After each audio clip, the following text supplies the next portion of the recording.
Minute. We are live. Excellent. All right. This is ACC baseball, etc. Looking a little bit different than it normally does. Maybe Danny and I are in the same place at the same time. ACC baseball championship, first time ever. We welcome you. Tonight, you noticed there's a third with us.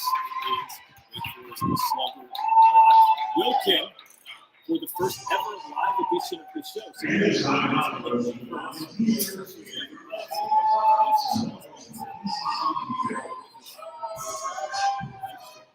quite an honor. It's an honor. That's two pretty good guests to start off the bat. Two pretty good guests. So big week, obviously, for you guys.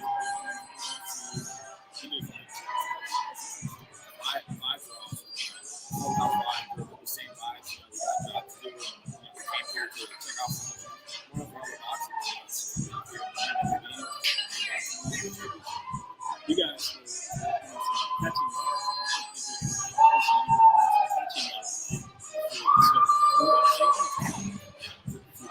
Yeah, Valrico, Florida. Nobody's ever heard of Valrico, Florida. Ever. So, and I say this a lot, there's not many people that come out of Valrico. So, Jay Bell, who plays the big league for Sumner, Aaron Andrews, who is the famous female. I made it a little bit, and then Brock Wilken is going to obviously make a name for himself already, but he's going to be the next superstar, probably the best superstar out of any of us. But I was proud to say that I'm from the same town as you, man. So thank you for joining us. It's a small world. Not a lot of people, had the same values and stuff growing up there. So yeah, I'm excited about this. What I've also been excited about is y'all's team. There's nobody in the country that thinks you're number one team in the nation. Like I've been calling this out for. He's been screaming it from the mountaintops. I mean, you know how LSU's been this year. Even at their peak, Danny's been on the Wake Forest wagon, so to speak. I have it. Yeah. Hey. I call it like I see it. And if you guys weren't the best, I wouldn't have said you were the best. But you have the greatest pitching staff in the nation, starting rotation. And Cameron is so legit. So, regretfully, I haven't talked enough about how great you guys are offensively. So, I mean, it's hard, dude. When you got 3 first-team All-ACC pitchers, we kind of get overshadowed, but we should be overshadowed. Those guys go out there and they do their job every single day, and they do it to the best of any ability out there, right? So, we love to be in the background and let those guys have their moment, let them shine. They'll do what they continue to do every single day. That's a great answer. Great answer. We expect nothing less. I am going to get you to talk about yourself a little bit. You earlier this season so to speak, when you hit the record-breaking home run. Yeah, so it was a really surreal moment, and what made it more surreal was we came back from Louisville that weekend. My dad actually traveled out to Louisville with us, and he was like, you know what, I'm going to be there on Tuesday to hopefully break the record. And I was like, awesome, let's go. What better time? It's his first home game. He's been to all year. So one day we had an off day, so me and him just hung out all day. We played golf, really just hung out, did nothing. And I come up, my first at bat, I get walked. I'm not trying to do too much. I know that moment is right there, but I'm trying to still stay within myself to, get a good pitch to hit.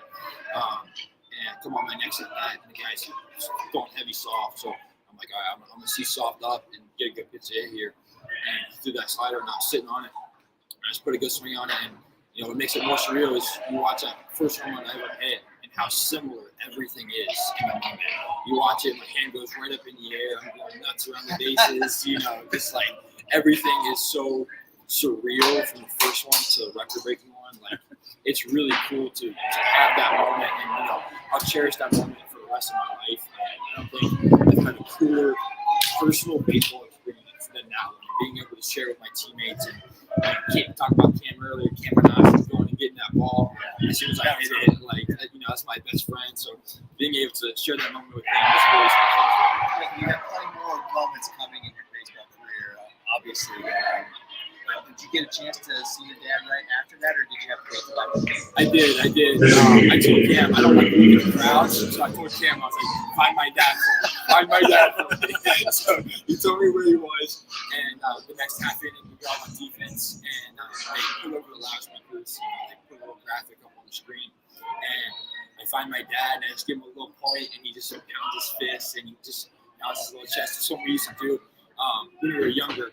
And so just having that moment, being able to look at him in that moment and just being like, wow, I did that. It was really, really special to have. And I went up to him after the game, and we kind of, I signed everyone's autographs. And was asking for autographs. I signed autographs first, and I'll go see my family. I just ran right to my dad, gave him the biggest hug. Got a cool picture from it, so it's a really special moment to have for a while. Gosh, I forgot to bring my tissue today.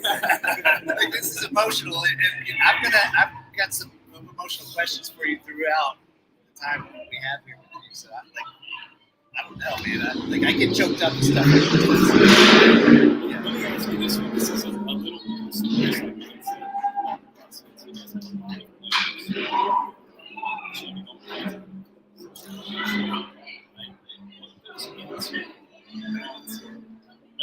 Yeah, you can try to ignore it or say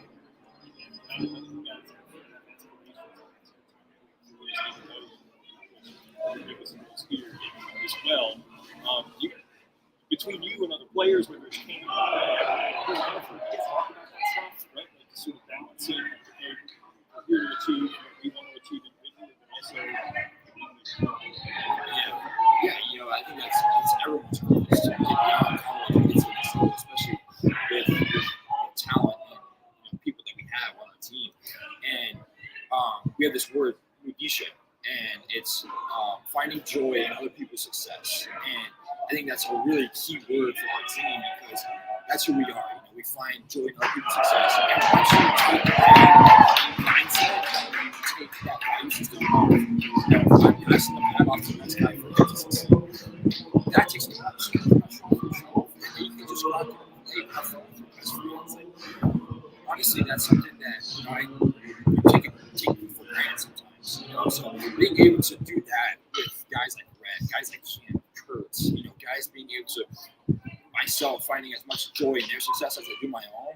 I mean, that means the world to me. So I was talking to Ryan before we came out here, the SID, and it's not a cliche that you guys are so close. People always talk about the baseball, and say, oh yeah, we all love each other. But you guys, you can actually see it. It's genuine that you guys pull for each other. He was telling me a story about your freshman year, back in COVID year, and there was a little bit of a tension because some of the guys were getting that for whatever reasons. And you stepped up and vocally became a leader. Yeah, tell us about it. So looking back on it, I was 18, and I feel like, what was I doing? It was one of those moments you look back and you're like, wow, I just did that. It's like one of those moments you just like black out and just don't remember a lot of it. But we just moved to Virginia Tech, and pretty handily actually. And we lost the series. We had another one freshman year. There's a lot of turmoil in the clubhouse, on the field, so it wasn't very fun to go out there. But it was tough to show. And we lose to Virginia Tech. And I told Coach Walt, I was like, Walt, don't come out for the post-game meeting. I got it. And, again, looking back, I'm like, what was I doing? What was I doing? And so I go out there, and everyone's, looking around, where's Walt? And I was like, I got it. And I just kind of lit everyone up. And I was like, what are we doing here, guys? Are we here to win, or are we here to get drafted and, get whatever we want in life? And I was like, this is not how a team's supposed to be run. Mm-hmm. You seniors are here for a reason. This is meant to happen.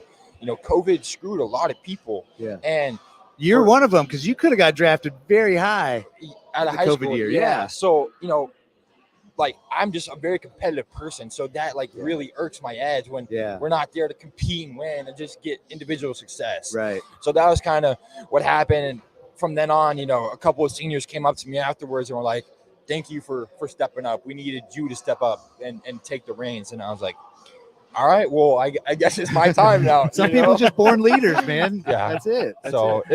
it was an experience. You know, don't remember a lot of it because, like I said, you know, you just black out on some of those moments. But I'm glad it happened. So. Yeah. A quick bit of housekeeping. I'm again, bear with us. This is our first time going live. I think we were not getting all of the audio the whole way there. So again, bear with us. They're hearing you loud and clear now. Oh no. No, right? No, it's fine. It's I will fall on the sword for Danny because again, I'm producer and audio engineer and all of that stuff. Everything. Yeah. All right. So if we ask you to go back over a question, that's why. Oh, for sure. 100%. Got it.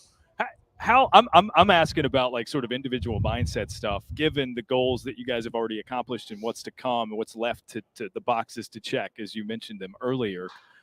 What's goal setting been like for you during your time at Wake Forest from the beginning? I mean, like, is becoming the program's home run leader for a career something you even think about when you step on campus, right? Like, when does stuff like that come into play and become actionable? Yeah. So I don't like to set personal goals for myself throughout the season because, you know, you start struggling and you're like, oh my God, now I got to play catch up. And, you know, so it's one of those things where I don't like to set goals, but, you know, coming in, you have those goals for yourself, you know, especially being a high level athlete. Each person has those goals for themselves that they want to achieve. But I'd be lying to tell you that, you know, I had all this planned out and I had all these goals set in mind, and, you know, playing on the number one team being one of them. You know, I just never thought that was a possibility. And, you know, being able to accomplish all these things is honestly mind-boggling. And there's still more to come, which is, you know, really crazy for us and myself to even think about. So, you know, those goals are awesome. And, you know, I've cherished every single one of them. And, you know, there's still more to come. So I cannot wait for more of those goals to be checked. Yeah, your coach, Tom Walter, told me a couple of weeks ago that when the number one ranking happened, when you guys jumped LSU and became the new number one, you had a meeting about it or the team talked about it, and it was kind of laughable. It was like, okay, well, what's the difference? Yeah. Number two or number one? Yeah. Nothing's changed for us on a day-to-day basis. Has that continued to be the mindset? Yeah, 100%. You know, we always have thought ourselves as number one team, even when we were ranked preseason 6, 7, whatever it was. We always thought we were like, we know what we have, and we know that we're the best team out there. And going out there and playing with that mindset, I mean, I think the record shows for itself. Yeah. Going out there and playing like we do, I think that's the reason, you know, we have had so much success in going about it. Yeah. So every game watching you play, you wear the pink sleeve. I know why, and I'm sure Professor Vaught knows why. Can you tell the listeners and viewers why you do that? Yes. So my best friend back at home, Grady McGuire, his mom, Amy McGuire, got diagnosed with breast cancer over Christmas break.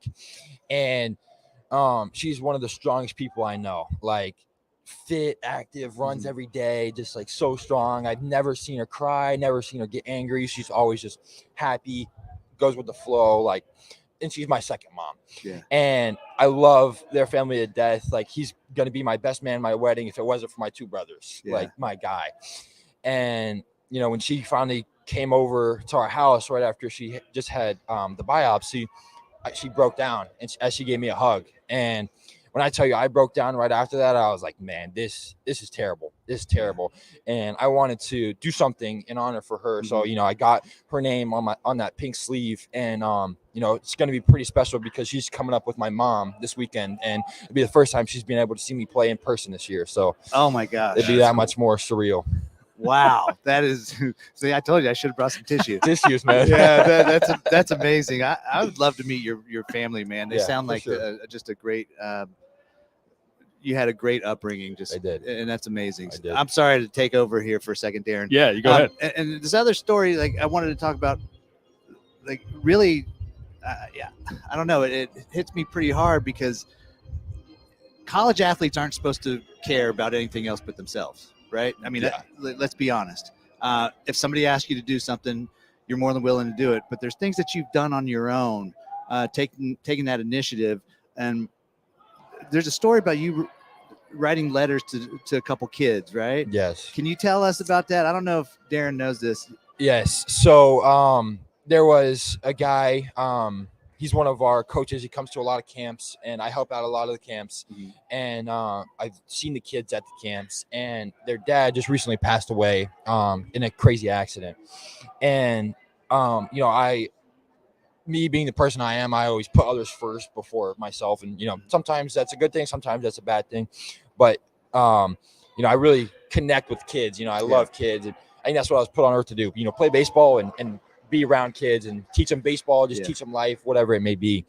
And so when I found out this happened, me and Coach Shalento got together, and I wrote him a letter, and I just told him, you guys are strong. There's 4 boys, and their mom, and I couldn't imagine what they're going through. So I just sent them a little note. I was like, be strong. You guys got this. You guys are the man of the house now.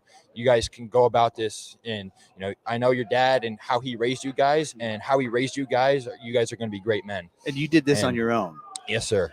Yes, sir. And I sent him a little poster. We got him a baseball signed by the whole team. Got him a jersey signed by the whole team. So, knowing that is hung up in their house and how special that made them feel just makes everything I do so much worth it. Wow, that's so good awesome. on you, dude. Yeah, good man. on you. That's really cool. Thank you. Really Thank cool. Can I? How about a Wake Forest baseball edition of Hall of Name? What do you think? Yeah, let's do that. All right, so we play this game on the Yeah. show. I call it Hall of Name. Okay. Danny's had so many teammates throughout his career. And I pull a list. It's his, Team USA teammates, his Miami teammates, his teammates in the bigs. Yep. I'll just name one from the list. Okay. And he's got the requirement is he's got to tell me the very first thing that comes to mind. Okay. It's first anecdote, interaction, funny story, whatever, All right? I'm going to do that with some Wake Forest teammates. Okay. Yours, okay. Yeah, let's do it. Let's This start will be with good. Kamanasi. Kamanasi, crazy. Best friend. Crazy and best friends. All right, you can expound a little bit. It's not All right. required to be just a word. All right. So, Dad's been my guy for 3 years. We've been roommates for the past 3 years. I mentioned Grady earlier. Grady and Cam are my 2 best friends. And if it wasn't for my 2 younger brothers, those 2 guys would be my best man at my wedding. And, they're going to be right behind my brothers. So they're going to be 3rd and 4th, So those guys are my guys. And talk about Cam. I mean, he's just got so much energy. You see him out there, and he's just licking his fingers, like just going at it all the time. And that's how he is off the field, on the field. I mean, he's a guy that we lean on and we trust. And you talk about leadership. He's one of those guys that creates really meaningful relationships with everyone on the team. A lot of guys go to him for personal reasons, baseball reasons. But, he's got his moments of crazy for sure. He looks like, relievers, you got to have that. The little bit of closers that. especially. Yeah. Man. Like, you 100%. gotta have a little bit. And he's from the Tampa area too, Jesuit High School. Yep. Did you know each other then? So we didn't really know each other. We knew of each other. He went to Jesuit, so they were private, so we didn't play them at all. But we did Diamond Club senior year, so I got to know him, Bennett Lee, Jackson Miller, who was in our class, who got drafted. That's when I really started to become close with Cam. Okay. Was that senior fall, and then as soon as COVID hit, we were just hanging out, playing catch every day, and then we started to get closer as college makes kids. So Yeah. Okay. You want to toss the next name at him? No, I want to hear your names. You pick all the names. Okay. All right. Fair enough. I was trying to flip the script for you. But thought that might be fun. Let's go. Your head coach, Tom Walter. Compassion. I mean, that guy cares so much about his players. It's unbelievable. I would, you talk about things where, those goal settings and those things that you expect when you come to college, I would not have expected to have the relationship that I have with Coach, and being able to have that relationship and lean on him. And, when I'm struggling, he takes me out for lunch. He says, let's go to lunch. And we just hang out. And I mean, he's the man. I would never want to play for anyone else, honestly. Yeah. So to go along with that, is he the reason you picked Wake Forest? Because there's other schools, especially around Florida, that were recruiting you. So why Wake Forest? Yeah. Walt was definitely a big reason in that. The coaching staff in general was a big reason for that. I knew this was a place where I could come in and develop those meaningful relationships, also develop as a baseball player to get where I want to be in the future. And, doing those 2 things and leaving an impact on people outside of myself is what I came here to do, what I came to college to do. And being able to accomplish those things here mean the world to me. You mentioned you take delight in working with kids and working with youth, and you got a long way to go before you got to start thinking about these kinds of Yep. things. Is Yep. coaching something that you think might After interest you? hopefully afterward? after a long baseball career, I think I could get into coaching for sure. I love kids. I got 2 baby cousins. One's 5, one's 1, and Coach Salento's daughters are 5 and 2. So anytime I'm around them, they just love me. I'm just like their big older brother. So I love being around kids, whether it's girls, boys, any of them. It's awesome. It's a Gosh, pleasure. I knew I should have brought my son. Yeah, right. Where's he Built-in at? babysitter. Yeah, right there, right there. We're with the big kid, Brock Wilken, himself of Wake Forest baseball. Let's continue with some Hall of Name. We were talking about this guy, 2-time ACC Pitcher of the Year now, Rhett Lauder, and it feels like the hair could be more of a personality than he is. He's stoic, right? He's kind of even keel. Yeah. Whereas He's even keel on the field, but as soon as you get him off the field, Nice. he's something else. He's something else. Nice. I Let me love tell that. you. Let me tell you, he's probably one of the funniest guys that we have on the Really? team. One of the funniest guys by far. Oh my gosh. He's got some chirps. He'll throw some chirps at you that are like, all right, that was good. I gotta give it to you. I gotta give it to you. I So- did not peg him as that. no, so is he like that on days that he doesn't pitch? Like, Yes. could you hear him if And you as were soon as he downfield gets- level? As soon as he's, it's his day, Rhett Lauder day, man. I mean, there's nothing like it. That guy's in the zone from the moment he gets on to our facility. He's locked in, and the rest of the game, no matter what. We were lucky enough. One of the games that we did, or one of the games y'all had, and we were in studio the night that we kept breaking into your games. Yeah. Well, I don't remember Rhett's line and who you were playing, but we had him on for post game, and I asked him about his hair. I'm like, dude, what do you put in your hair? Because it's like flowing so much all the time. He's like, oh, I just put leave-in conditioner. It keeps the curls going. And I'm like, I did not expect that answer. You see him. We're going through our scouting meetings every day, and he'll be getting ready, and you see him just over there like scrunching his hair. I'm like, dude, come on, dude. That is beautiful. I love it. Funny. I love it. That's coming from the guy who Mike Rooney called the best hair in TV. I mean, Danny Gray's here too. It's a high compliment. It's hard to compete with. I mean, the guy's got some flow. But see, and he made me wear the headset, so ruined the flow. No, I today. get it. Yeah. I get it. I Yeah. get it. Have you ever thought about growing the hair out a little bit? So more? I mean, I like grow this. I grow it out during the season. It's very curly, so it's hard to maintain. Definitely got that from my mom. She's got some curly hair. Leave-in conditioner, Brock. Yeah, I that's guess it. that's what I gotta do. I gotta take my notes from Rhett. Yeah. I gotta do You that. gotta scrunch I it in gotta between scrunch it, innings. yep. That's incredible. Okay, you got some more? No, go ahead. names? Go ahead. So I hear that you are an absolute diehard shoe fan. Yep. Like you Oh, love shoes, shoe right? fanatic. And, The word is sneakerhead. Sneakerhead. Graves. Oh, Yeah, dude, come on now. see, well, I'm too old. I don't know the terms anymore. So, and I know you guys are with Nike, sponsored by Nike, Yep. but that's your go-to brand off the field too, right? Oh yeah. I am I probably have over 3,500 to $4,000 in shoes. I mean, it's absurd. Well- Like I have so many pairs of, like those are my nice shoes, and then I got some regular Air Maxes that I just wear around every single day. But Well, I can tell you. So I was a Nike guy when I played. Okay. And Nike will take care of you if that's what you want to continue your career with. I You'll hope never so. spend another penny on shoes I the hope rest so. of your life. I dude. hope so. That's the I'm going to plan. call them today and say, you guys better sign him as soon as possible. I hope so. Yeah. awesome. Danny Graves, pitchman. I love it. Yeah, That's oh, good. yeah. Maybe we'll That's get you a what I'm hair product Yeah, deal maybe there some too. Head and Shoulders, something like that. Head and shoulders. Yeah, but I go through different phases. Like sometimes it's short, sometimes it's long. Head and Shoulders will take care of you though. Short or long, right? Yeah, short or long. Oh, got It's it. Yeah, true. But It's kind of but their then thing. people are going to think that I have dandruff, but I don't. Head and Shoulders take care of it. We're not here to disparage brands, I Danny. know, Come I know, on, man. I know, sorry. NIL deals. Yeah. That's right. Yeah, there you go. Yeah. All right, so we talked about the hair, we talked about sneakers. Let me give you another name. Speaking of sneakers, Tommy Hawk. Tommy Hawk, Fireball. That guy is. Let me tell you, that guy is something else. Because he's got the Air Force One cleats that he wears, Yeah, right? I he's mean, got those some things. Jordan 1 crazy. cleats. I mean, he's. We talk a lot about shoes. He's a little bit of a sneakerhead too. Okay. But the way he is on the field is exactly the way he is all the time. I mean, that guy. How do you have is- that energy all the time? That guy he's got his own world and he lives in it 24/7, and it's awesome. You're like, Yeah, Tom, let's go. Let's go, Tom. No matter what you're doing, it's Tom. And it's always Tommy. He's so funny. He's a fireball all the time. I mean, he's awesome. I love Tom. Tommy loves himself, though, huh? Oh yeah, Tom loves himself. It's awesome. But I mean, it's like, how can you not? You're Tommy Hawk. You know? You're Tommy Hawk. get it. Dude, it's I a get great it. name. Anyways. Great name. Yeah. Great name. Yeah. It's awesome. That is beautiful. Incredible stuff. All right. Well, I think we're going to let you go. We've run out of time. Danny's got to get over between these games here and chop it up on ACC Network. I know you guys can't see the game. There is a game. Pitt Notre Dame is happening over on the other side here. So it's bottom of the 6th. Yeah, I need to be over there around the 7th inning, 7th, 8th inning. All right. So we'll do some wrapping up here. Brock, what does this week sort of mean to you? What would it mean to you guys? You've accomplished so much already.